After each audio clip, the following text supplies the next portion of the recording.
Captain Hyunwoo stood on the bridge of the research ship Sejong and watched the alien vessels approach. There were 5 of them, each twice the size of his ship. Their hulls were dark purple and covered in strange symbols that glowed with a cold blue light. He had never seen ships like these before. No human had. "They're hailing us," said Haewon from the engineering station. She was young, barely 30, but she knew the ship's systems better than anyone. Her fingers moved quickly across the control panel. Hyunwoo straightened his uniform. "Put them through."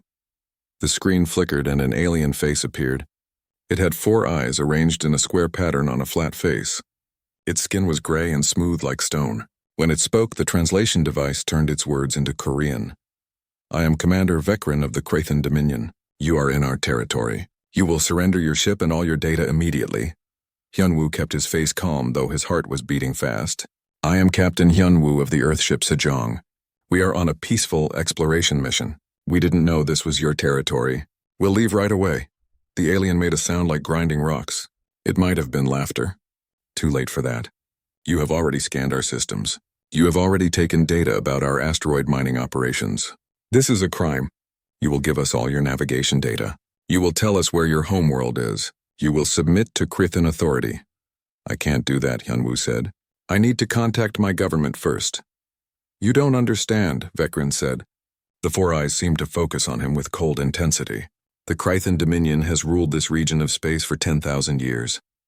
We have conquered 17 species. Your people are new here. You are weak. You are primitive. You have been in space for what? 200 of your years? We have been traveling the stars since before your ancestors learned to make fire." Ji-eun, the ship's xenobiologist, leaned close to Hyunwoo and whispered, "He's not lying. I'm reading their database. They're one of the oldest civilizations in this sector." Vekrin continued, "We are giving you one chance. Surrender now or we will destroy your ship. Then we will find your world and we will eradicate your entire species. This is not a threat. This is a promise. We have done it before." Hyunwoo felt sweat on his palms. He had 23 crew members on this ship. Behind him, he could hear someone breathing heavily, afraid. He thought about his family back on Earth. He thought about the 3 billion people on the colony world of New Seoul. He thought about the 12 billion people on Earth itself. "I need 3 days to contact my government," Hyunwoo said. "That's all I ask." Vekrin's eyes seemed to gleam with satisfaction. 3 days. "We are generous. We will wait. But know this, human. Your people will submit or your people will die. There is no third option. This conversation is over." The screen went dark. For a moment, nobody on the bridge spoke. Then Haewon said quietly, "What do we do?" Hyunwoo sat down in his captain's chair. He felt very tired suddenly. "We send the message to Earth. We tell them everything. Then we wait." "Do you think they'll surrender?" asked Ji-eun. She had been studying alien species for 5 years, but she had never met one that wanted to destroy humanity. "I don't know," Hyunwoo said. "But I know we can't make this decision alone. This is bigger than us." He recorded everything that had happened, every word Vekrin had said, every threat, every demand. Then he sent it all back to Earth in a tight beam transmission. It would take 6 hours for the message to reach home. Then Earth would have to decide. The Krithen ship stayed near them, watching, waiting. They looked like hunters circling prey. 3 days passed slowly. The crew of the Sejong stayed at their stations, barely sleeping. They ate their meals in silence. They watched the Krithen ships and wondered what Earth would say. On the 3rd day, Earth's response came. Hyunwoo read it 3 times to make sure he understood. Then he opened a channel to the Krithen flagship. Vekrin appeared on the screen again. "You have an answer?" "Yes," Hyunwoo said. His voice was steady now. "Earth has reviewed your ultimatum. Our response is this: no, we will not surrender. We will not submit. We will not give you our data. Your threat is rejected." For the first time, Vekrin looked surprised. All 4 eyes widened. "You refuse?" "That's right," Hyunwoo said. "And Earth wants me to give you a message. They said to tell you that you've made a grave mistake." Vekrin's face twisted with rage. "You foolish creatures. Do you not understand what you have done? You have just declared war on the most powerful empire in this galaxy. We will crush you. We will burn your worlds. We will erase you from existence." "Maybe," Hyunwoo said. Or maybe you'll learn why you should have left us alone. He closed the channel before Vecran could respond. Heywan looked at him with wide eyes. Did we just start a war? No, Hyunwoo said. They started it. We just answered. Admiral Daejung stood in the war room deep beneath Seoul. Around him sat 30 people who represented every nation on Earth. They had been arguing for 2 days straight. Some wanted to negotiate. Some wanted to surrender. Some wanted to fight. The room smelled like coffee and fear. We can't win this, said the Russian delegate. They have 10,000 years of experience. We've barely left our own solar system. So we just give up? Asked the Brazilian representative. We just hand them everything? Daejung listened to them argue. He was old, almost 70, and he had been a soldier for 50 years. He had fought in 3 wars on Earth.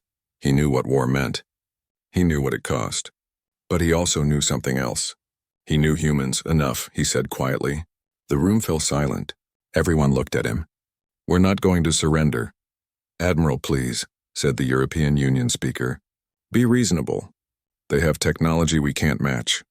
They have numbers we can't fight. They've conquered 17 species already. I know, Daejung said. I've read the reports. I've watched their ships. I've analyzed their weapons. And I've also looked at something else. Something they haven't bothered to research. He pressed a button and a screen came to life behind him. A young woman appeared on the screen. Her name was Young Mi, and she was the best strategic analyst Earth had. Tell them, Daejung said. Young Mi adjusted her glasses. She looked nervous, but her voice was strong. I've been studying human history. All of it, every war.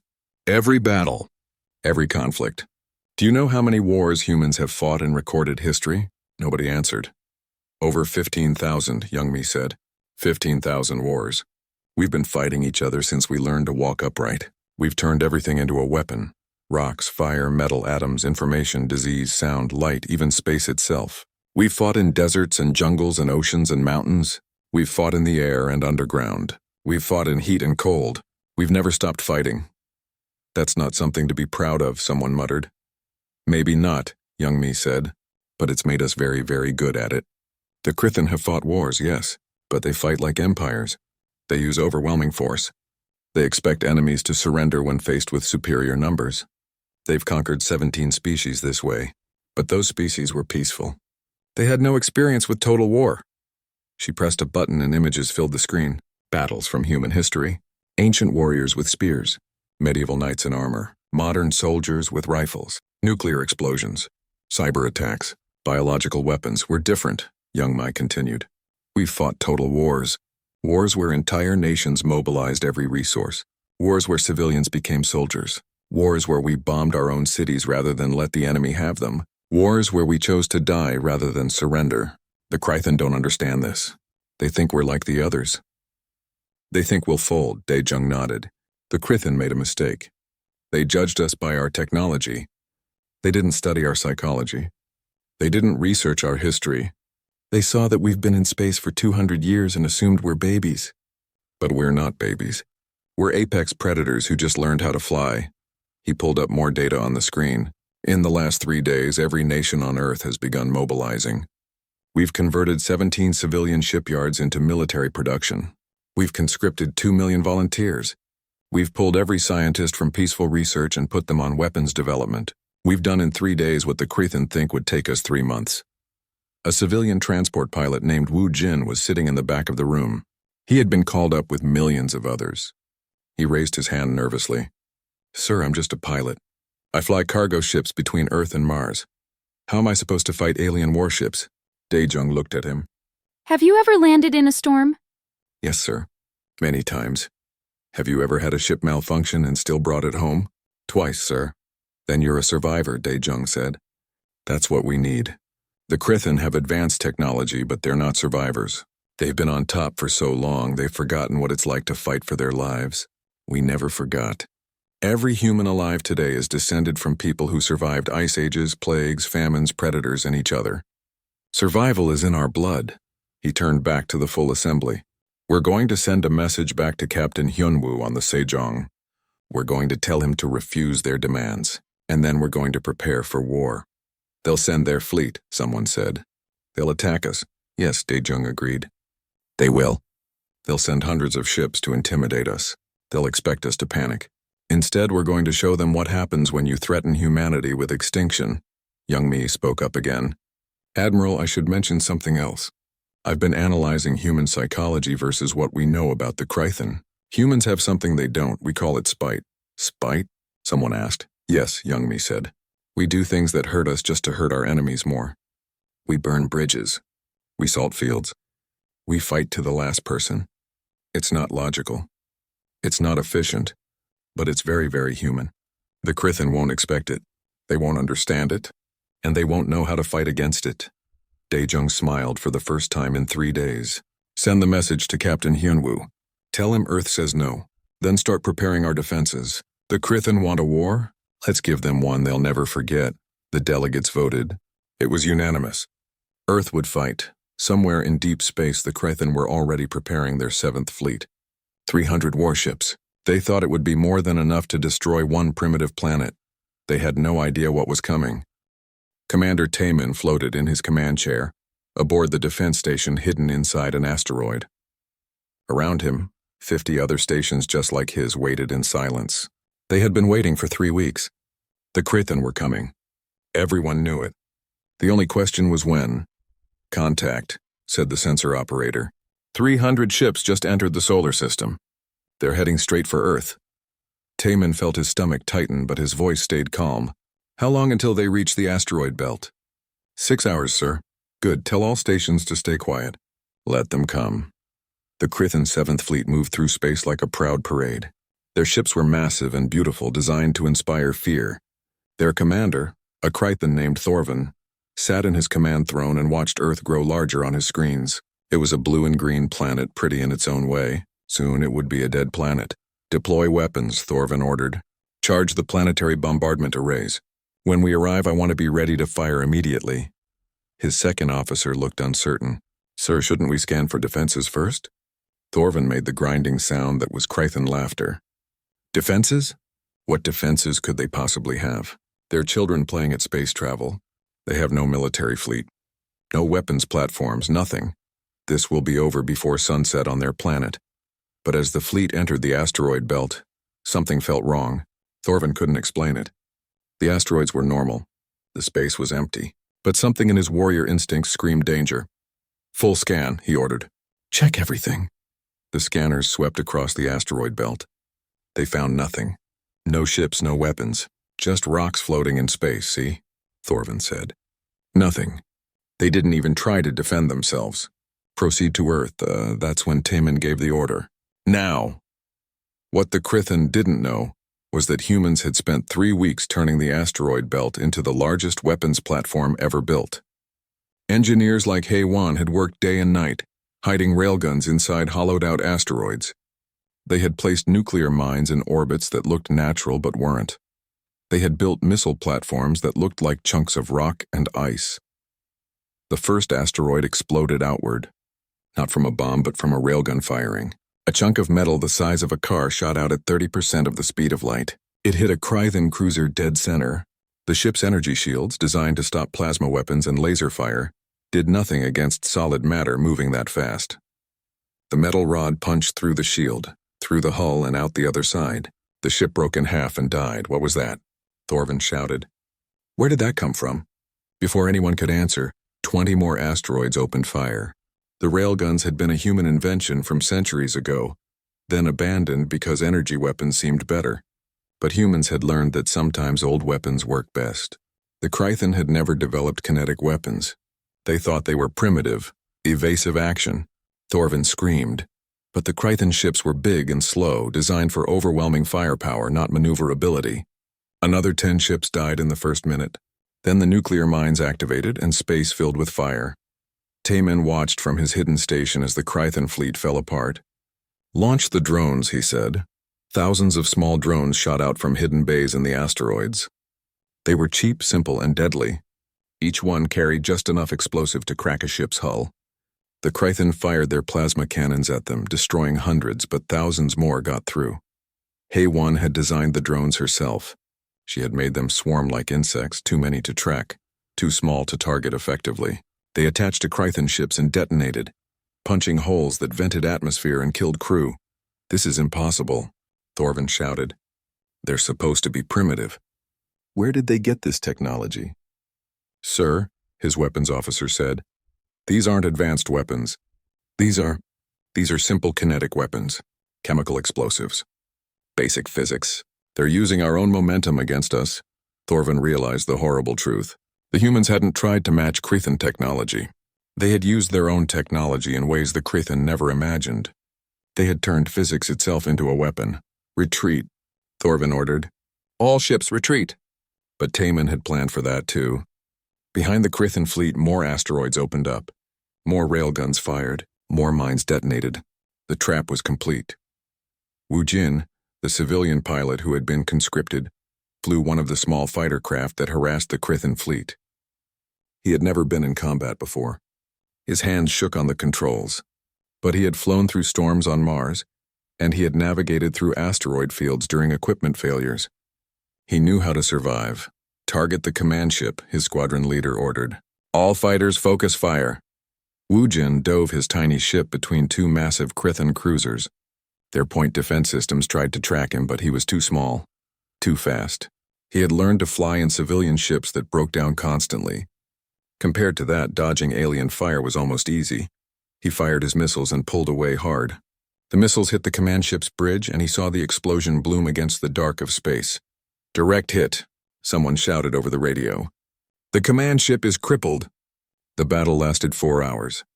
When it was over, 73 Krethen ships were destroyed. The rest limped away, damaged and broken. Not a single human station was lost. Only 12 fighter craft were destroyed, and their pilots had ejected safely. Taman sat back in his chair and let out a breath he hadn't known he was holding. Around him, his crew was cheering, but he didn't feel like celebrating. This was just the first battle. The Krethen had 300 ships here. They had 2,000 more back in their empire. "Send the battle recordings to Earth," he said, "and broadcast them on all frequencies. Let the whole galaxy see what happens when you attack humans." On Earth, Admiral Dae Jung watched the battle recordings. Young Mai stood beside him, her face pale but determined. "We won," she said, "but they'll come back. With more ships, more weapons." "I know," Dae Jung said, "but now they know something they didn't before. They know we can fight. They know we can bleed them, and most importantly, they know we're not going to surrender." Across the galaxy, other species watched the recordings. They saw the Krethen, the ancient conquerors, defeated by a species that had barely left its home system. They saw human strategy, human weapons, human determination, and they began to wonder. If humans could do this with simple technology and clever tactics, what would they do when they were truly threatened? What would they do if pushed to the edge? The Krethen were about to find out. The Krethen High Council met in their grand chamber on their homeworld. The room was ancient, carved from black stone 10,000 years ago. 73 ships lost. 73. In their entire history, the Krethen had never lost so many ships in a single battle. "This is unacceptable," said Council Leader Draven. His 4 eyes burned with rage. "A primitive species humiliated our 7th fleet. The entire galaxy watched our defeat. Our subjugated species are asking questions. There are whispers of rebellion. We must respond with overwhelming force," said another council member. "We must show the galaxy that the Krethen dominion cannot be challenged." "Agreed," Draven said. "Deploy the full military. All 2,000 warships. We will crush Earth. We will destroy their colonies. We will erase them from existence. And we will broadcast it all so every species in the galaxy knows what happens to those who defy us." Back on Earth, Dr. Sun Hee stood in a lecture hall full of military officers. She was a behavioral psychologist who had studied human warfare for 20 years. Now her knowledge was desperately needed. "You need to understand something," she said. "Humans are different from every other species the Krethen have encountered. We evolved in a unique way." She pulled up an image on the screen. It showed human ancestors running across a plain, chasing an animal that looked exhausted. "Persistence hunting," Sun Hee explained.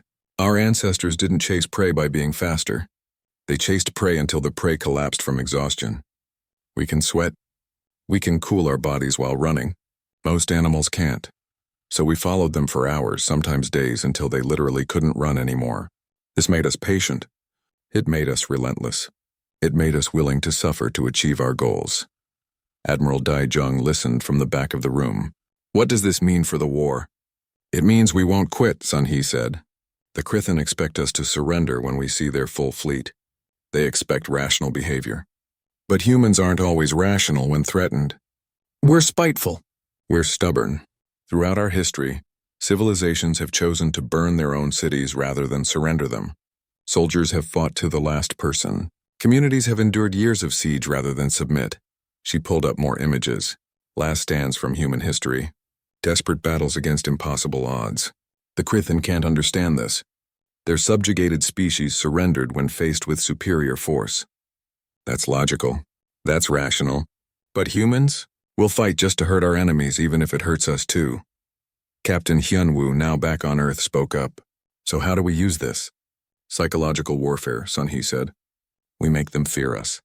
We show them that even if they win, the cost will be so high they'll wish they never started this war. We make them understand that fighting humans isn't about winning, it's about surviving. Youngmi had new data to present. She stood next to Sun He and pulled up her own research. I've been analyzing the Krithen's subjugated species. They're all peaceful races, herbivores mostly. They had no experience with war before the Krithen conquered them. But we also found something else. The Krithen have never fought a predator species before. What do you mean? Someone asked. Humans evolved as both predator and prey, Youngmi explained. We hunted animals, but animals also hunted us. This made us develop strategic thinking, pattern recognition, the ability to anticipate enemy moves. The Krithen evolved as apex predators on a world with no threats. They never had to think strategically. They just overwhelmed their prey with size and strength. Daejung smiled grimly. So they're used to being the hunters, not the hunted. Exactly, Youngmi said. And now we're going to hunt them. The plan was called Protocol Escalation. While the Krithen gathered their full fleet, humanity prepared. But they weren't just building defenses. They were preparing to attack. Hyunwoo was given command of a new Black Operations Group.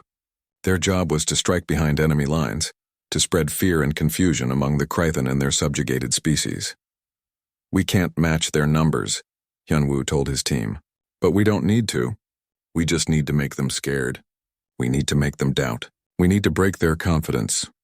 His team included specialists in cyber warfare, psychological operations, and guerrilla tactics. They would sneak into Krithen space, plant viruses in their communication networks, spread propaganda among the subjugated species, and hit supply lines. Meanwhile, Wu Jin was promoted to test pilot.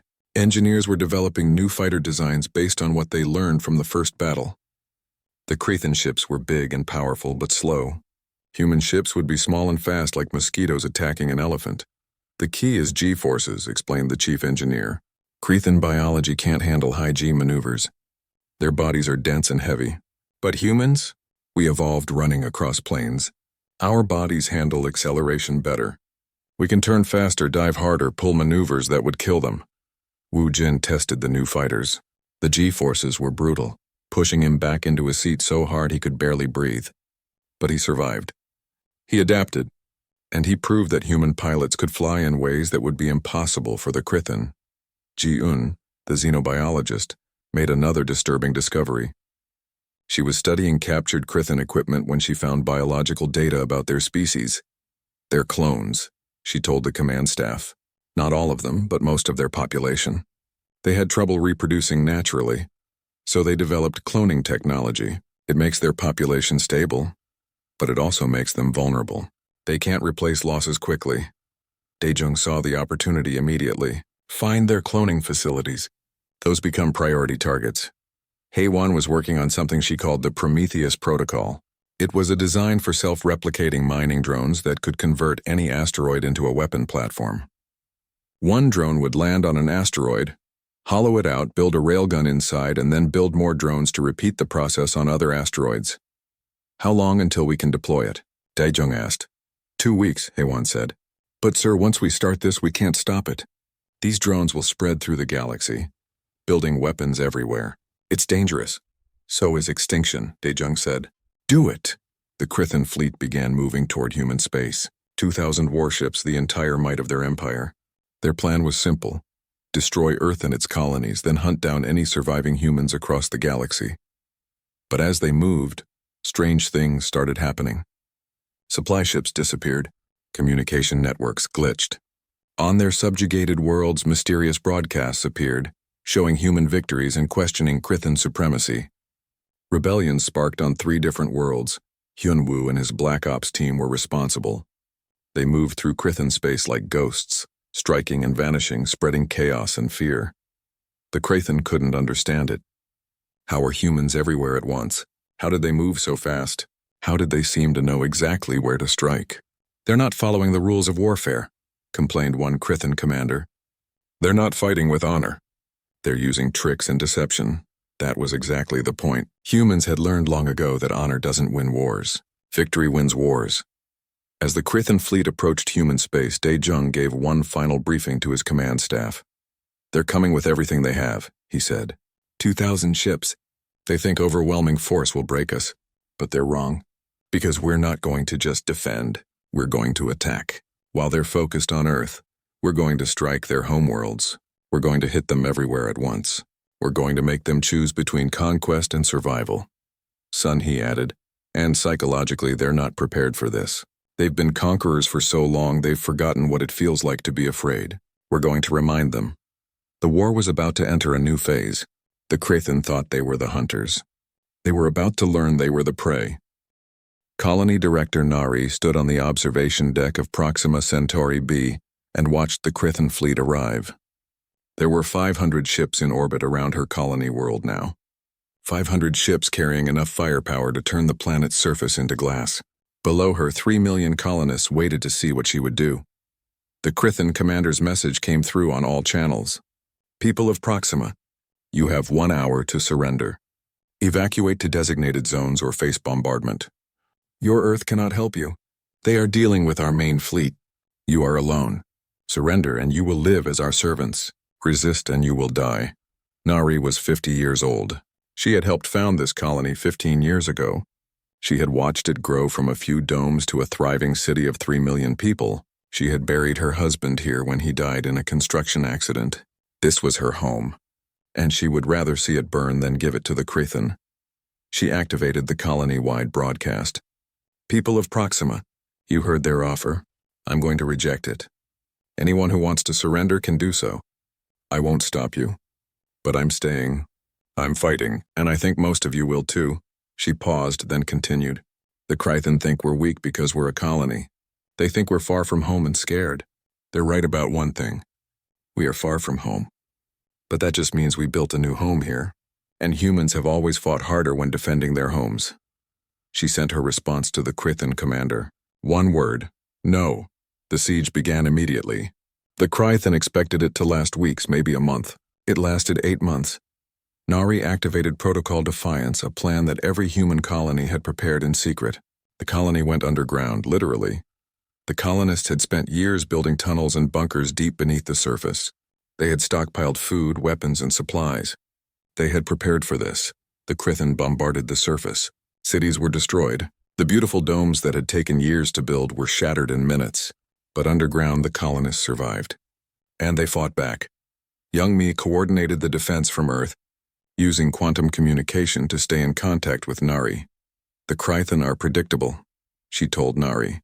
"They bombard, then send ground troops to verify kills.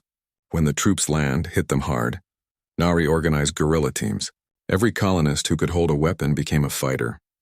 They waited in the tunnels until Krithan troops entered the ruined cities. Then they struck. The Krithan soldiers were big and strong, wearing heavy armor. But they were slow.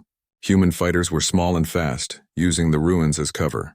They planted traps, ambushed patrols, and disappeared before reinforcements arrived. Soldier Bora became a legend during those 8 months. She was 23 years old and had been a mining engineer before the war. She knew every tunnel, every passage, every hidden route in the colony. She led a team of 30 fighters who made the Krithan pay for every meter of ground. During one battle, Bora's team held a critical choke point for 72 hours straight. The Krithan threw hundreds of soldiers at them. But the choke point was narrow, negating their numbers. Bora and her team fought without sleep, using stimulants and sheer willpower to stay alert. "How are they still fighting?" the Krithan commander demanded. "They should be exhausted. They should be dead," but Bora kept fighting. When she ran out of ammunition, she used explosives.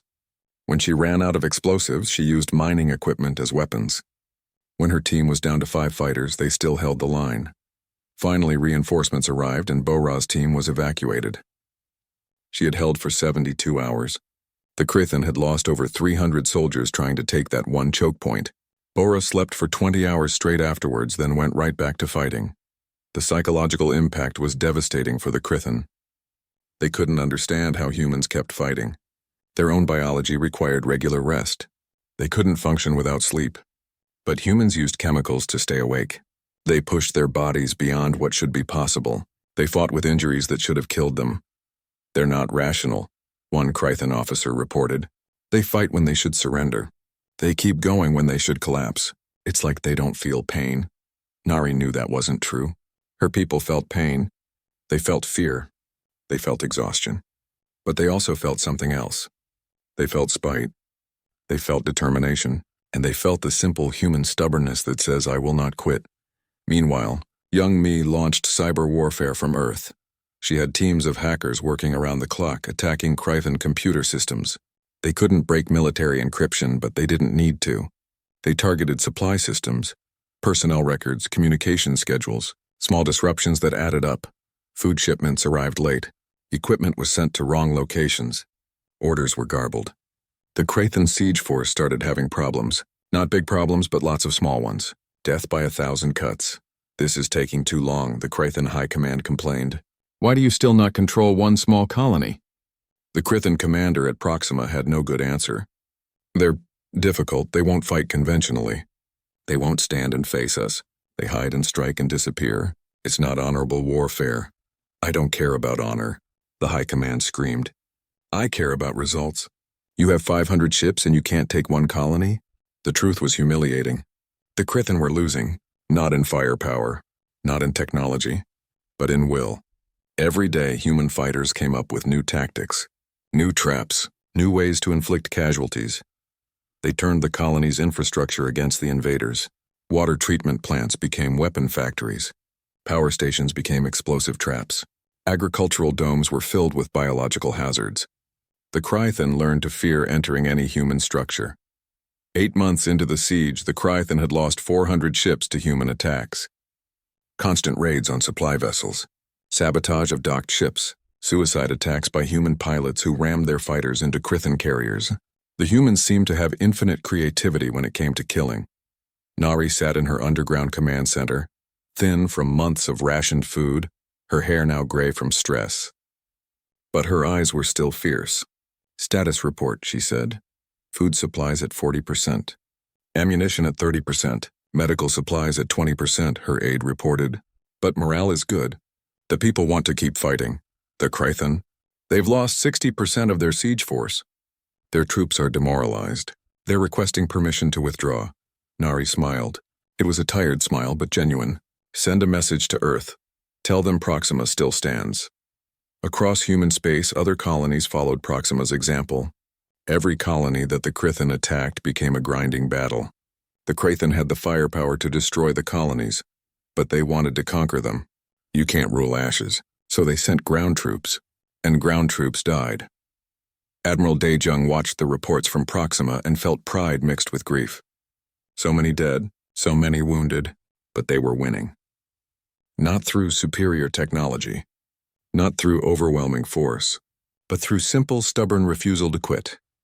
The Krithin have lost over 800 ships across all fronts, Young Mi reported. That's 40% of their fleet. And they haven't conquered a single human world. Good, Daejung said. Now we move to the next phase. We've proven we can defend. Now we attack. We take the war to them. He pulled up a star map. 23 Krithin worlds were marked in red. We hit them all at once. Every world they have. We show them what it feels like to be invaded. We show them what it means to fight humans. The siege of Proxima had lasted 8 months. The Krithin had thought it would take 8 weeks. That mistake cost them dearly, and it was about to cost them even more. Operation Exodus began at midnight, Galactic Standard Time. 23 human strike forces attacked 23 Krithin worlds simultaneously. The Krithin had never imagined humans would be capable of such a coordinated assault. They thought humans would stay in their own space defending. They were wrong. Captain Hyunwoo led the strike force heading to Krithen Prime, their homeworld. His fleet was small, just 30 ships, but they weren't there to conquer. They were there to destroy something specific. Target confirmed, his navigation officer said. The central cloning facilities are on the northern continent. Hyunwoo studied the tactical display. The facilities were heavily defended, but the Krithen had pulled most of their fleet away to attack human space. Their home defense was weakened. It was now or never. All ships attack pattern Delta. Hit them fast, hit them hard, and get out. The human ships dropped out of faster-than-light travel right on top of the target. The Krithen defense platforms were designed to stop ships coming from a distance. They weren't ready for ships appearing in low orbit. Before they could react, human ships were already firing. Hyunwoo's flagship launched missiles, but these weren't normal missiles. They were designed by Haewon specifically for this mission. Each one carried a virus that would destroy the cloning genetic database. No explosions, no fire. Just silent data corruption that would erase 10,000 years of genetic records. Missiles away, his weapons officer reported. Impact in 30 seconds. The Krithen defenders finally responded, but it was too late. The missiles hit. The cloning facilities went dark. Inside, billions of genetic samples began corrupting. The Krithen had just lost their ability to create new generations of clones. It would take them decades to recover. Mission complete, Hyunwoo said. All ships retreat. They jumped back into faster-than-light travel before the Krithen could organize a pursuit. The entire raid took 8 minutes. On 22 other Krithen worlds, similar raids were happening. Human forces struck military bases, supply depots, communication hubs, and industrial centers. They didn't stay to fight. They hit fast and left. It was guerrilla warfare on an interstellar scale. Meanwhile, Haewon's Prometheus protocol was spreading through the galaxy. The self-replicating drones had been deployed in dozens of asteroid fields. Each drone built weapons platforms and more drones. Within weeks, there were thousands of hidden human weapons scattered across space. Within months, there would be millions. The Krithen tried to stop the drones, but it was like trying to stop a virus. Every time they destroyed one, 10 more appeared somewhere else. The drones were simple, cheap, and everywhere, and each one could kill a ship. This is madness, the Krithen High Command said. They're turning the entire galaxy into a weapon. That was exactly the plan. Humans had realized they couldn't match Krithen numbers, so they changed the battlefield. Now every asteroid field was potentially hostile. Every dark corner of space could hide a railgun. The Krithen had to scan constantly, waste resources checking for threats, and move slowly through areas they used to cross freely. Woo Jin led a fighter squadron in a raid on a Krithen supply depot. His mission was simple: destroy as many supply ships as possible. But when he arrived, he found the depot was heavily defended. "This is a trap," his wingman said over the radio. "We should abort." Woo Jin looked at the tactical display. His wingman was right. This was clearly a trap. The Krithen wanted them to attack so they could spring their ambush. The smart thing would be to leave. But Woo Jin had learned something during his months of fighting. Sometimes the smart thing and the right thing were different, and sometimes you had to do something crazy to win. "I'm going in," he said. "Anyone who wants to follow me can. Anyone who wants to leave can. No judgment either way." His entire squadron followed him. They dove into the trap at full speed. The Krithen ambush sprung. Dozens of fighters swarmed them. Defense platforms opened fire. It should have been a massacre. Instead, Woo Jin's squadron split up and went in different directions.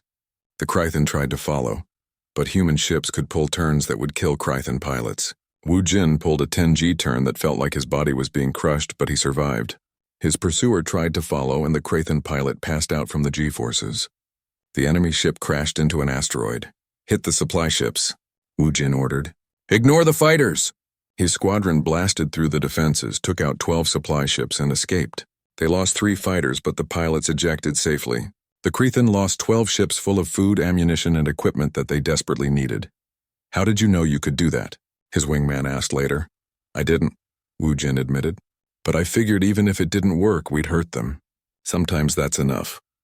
Dr. Sunhee's psychological warfare was also taking effect. She had teams broadcasting messages to the Krithen's subjugated species, showing them that the mighty Krithen could be beaten. 3 species had already rebelled and declared independence. The Krithen had to pull ships away from fighting humans to deal with internal rebellions. "They're falling apart," Young Mi reported to Admiral Dae-jung, not militarily yet, but politically. Their empire is cracking. Good, Daejung said. Keep the pressure on. I want them to feel what we felt when they threatened us with extinction. But the Krythan had one last card to play. They had an ancient superweapon, kept secret for thousands of years, a planet killer. They decided to use it on the human colony world of New Sol as a message. The weapon charged in secret, hidden in a nebula. When it fired, it sent a beam of energy that could crack a planet's crust and boil its oceans. The beam crossed space toward New Sol. Nari, now recovered from the siege of Proxima, was visiting New Sol when the alert came. Planet killer weapon detected. Impact in 6 hours. Evacuate the planet, she ordered immediately. Get everyone into orbit, move. The evacuation was desperate and chaotic, but humans had practiced this. Every person knew their evacuation station. Every ship was ready. In 6 hours, they evacuated 4 million people from New Sol. Not everyone made it. Some chose to stay. Some couldn't leave for various reasons. But most survived. The weapon hit. New Sol died. Its surface cracked and burned. But hidden in orbit, human ships tracked the energy beam back to its source. They found the weapon hidden in the nebula. Send coordinates to all nearby fleets, Nari said, her voice cold with rage. I want that weapon destroyed. 6 human fleets converged on the nebula. The Krythan tried to defend the weapon, but they were overwhelmed. The humans weren't just fighting to destroy the weapon. They were fighting with fury. The Krythan had killed a human world. Now humans would make them pay. The battle was brutal.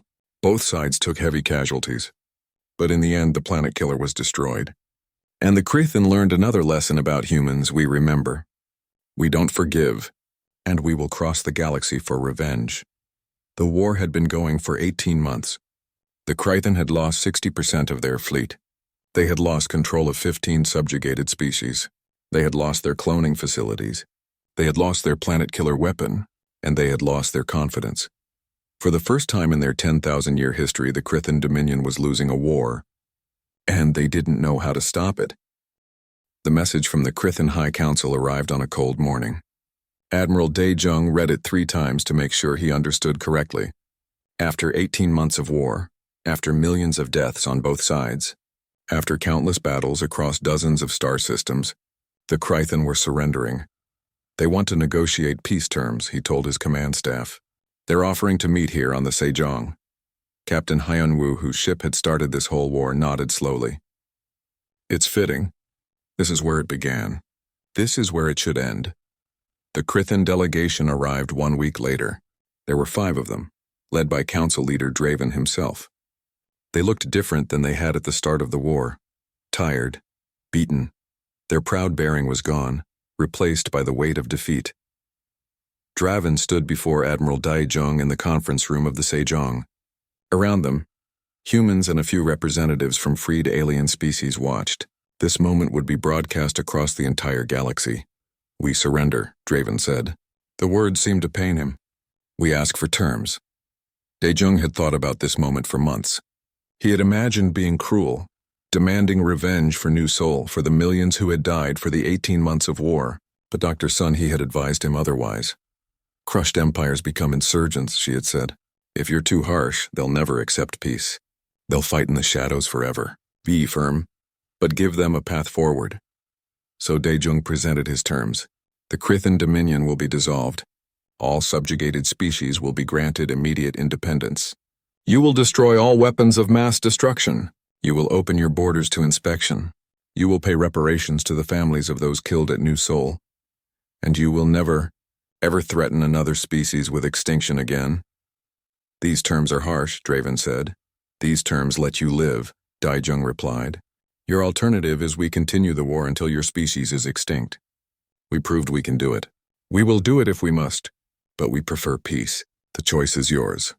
Draven looked at the human admiral. In Daejung's eyes he saw no hatred, no cruelty, but he saw absolute certainty. This human meant what he said. The Krythan could have peace or they could have extinction. There was no third option. We accept, Draven said. The peace treaty was signed that day. Across the galaxy, species that had been enslaved by the Krythan for thousands of years celebrated their freedom. Some wanted revenge on their former masters, but humans stepped in to prevent massacres. The goal wasn't revenge. The goal was peace. Young Mai prepared a presentation for the Galactic Council, which was being reformed with representatives from all free species. She was nervous but determined. Her analysis of the war would shape how the galaxy saw humanity forever. "Let me explain what happened," she said to the assembled delegates. "The Krithin made a fundamental error. They judged humanity by our technology. They saw we'd only been in space for 200 years and assumed we were primitive. But they never researched our history." She pulled up images on the display, battlefields from human history, ancient and modern. Humans have fought over 15,000 wars against each other. We've weaponized everything. Rocks, fire, metal, atoms, disease, information, even gravity itself. We've fought in every environment on our planet. Deserts, jungles, mountains, oceans, ice. We've survived ice ages, plagues, asteroid impacts, and countless extinction-level events. But most importantly, young me continued, we evolved on a death world. Earth is more hostile than 90% of inhabited planets in the galaxy. Predators everywhere, diseases, extreme weather, earthquakes, volcanoes, hurricanes. Our planet tried to kill us for millions of years, so we became very, very good at surviving. A delegate from a freed species raised their hand, but the Krithin had better technology. How did you overcome that? Because war isn't about technology, young me said. It's about will. It's about adaptation. It's about being willing to do whatever it takes. We used kinetic weapons because energy shields couldn't stop them. We used psychology because their minds weren't prepared for asymmetric warfare. We used our biology because we can survive higher G-forces and fight longer without rest. We turned our weaknesses into strengths. She pulled up more data. Humans are persistence hunters. We evolved to chase prey until it collapsed from exhaustion. We're not the fastest. We're not the strongest. But we don't quit. Ever. The Krithin expected us to surrender when faced with overwhelming force. That's what all their previous enemies did. But humans don't surrender. We fight until we win or until we're all dead. There's no middle ground. The chamber was silent. Every delegate was thinking the same thing. If humans could do this with primitive technology, what would they be capable of with advanced technology? What would they be capable of if truly threatened? I want to be clear, young me said. Humans don't want to be conquerors. We don't want an empire. We just want to be left alone. But if you threaten us, if you try to destroy us, we will fight back with everything we have. And we have a lot.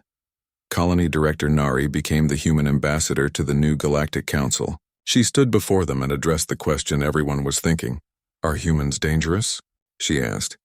Yes, absolutely. We're apex predators from a death world. We're creative, stubborn, and spiteful. We turned our entire asteroid belt into a weapon in 3 weeks. We created self-replicating war drones that will spread through the galaxy for centuries. We're dangerous, she paused.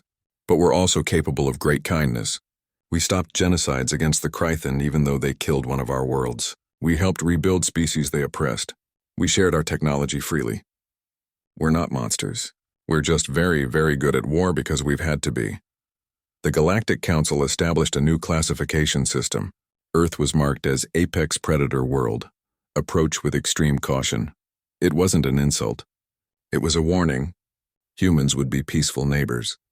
But they would also be deadly enemies. Captain Hyunwoo returned to exploration, which is what he had wanted to do from the start. But now, when his ship entered new systems, other species greeted him with respect and caution. The name human meant something now. Engineer Haewon went back to civilian work. She designed better ships, better tools, better technology, but she kept all her weapon designs locked in a secure database just in case.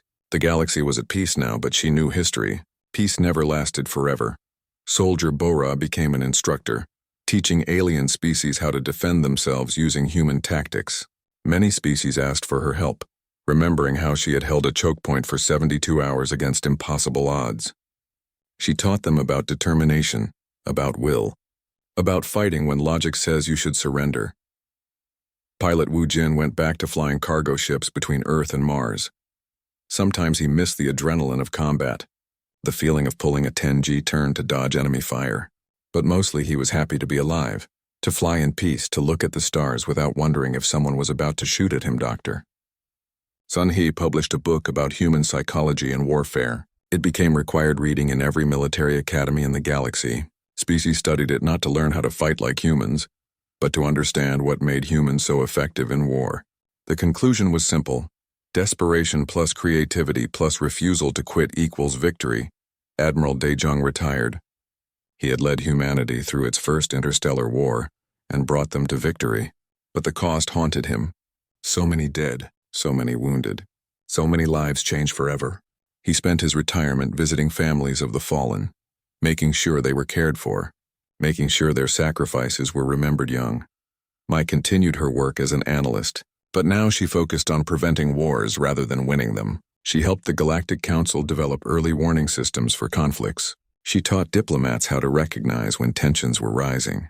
She worked to make sure no species ever felt desperate enough to attack humans again. Ji-woon, the xenobiologist who had first realized humans were unique, opened a research institute dedicated to studying human evolution and how it shaped human behavior. Scientists from across the galaxy came to learn. They wanted to understand, how did one species become so lethal? The answer was always the same. We had no choice. Our world made us survivors, and survivors do whatever it takes. 5 years after the war ended, there was a celebration on Earth, a memorial for the fallen, but also a celebration of peace. Representatives from 50 species attended. The Krythan sent a delegation too, including Draven. He approached Admiral Daejong at the reception. "I wanted to apologize," Draven said. "We were arrogant. We thought we knew everything. We didn't bother to learn about you before we threatened you. It was a mistake." "A terrible mistake," Daejong nodded. "Yes, it was. But you learned from it. That's what matters. May I ask you something?" Draven said. "If we had researched humans properly, if we had known what you were capable of, would you have still gone to war on?" Daejong said. "We would have negotiated. We would have compromised. Humans don't want war. We're just very good at it when we have no other choice. You gave us no other choice." Draven looked out at the celebration, at species from across the galaxy mingling peacefully. "We created a monster, and the monster saved the galaxy. The species we enslaved are free because you fought us." "It's ironic, not a monster," Daejong corrected gently. "Just humans.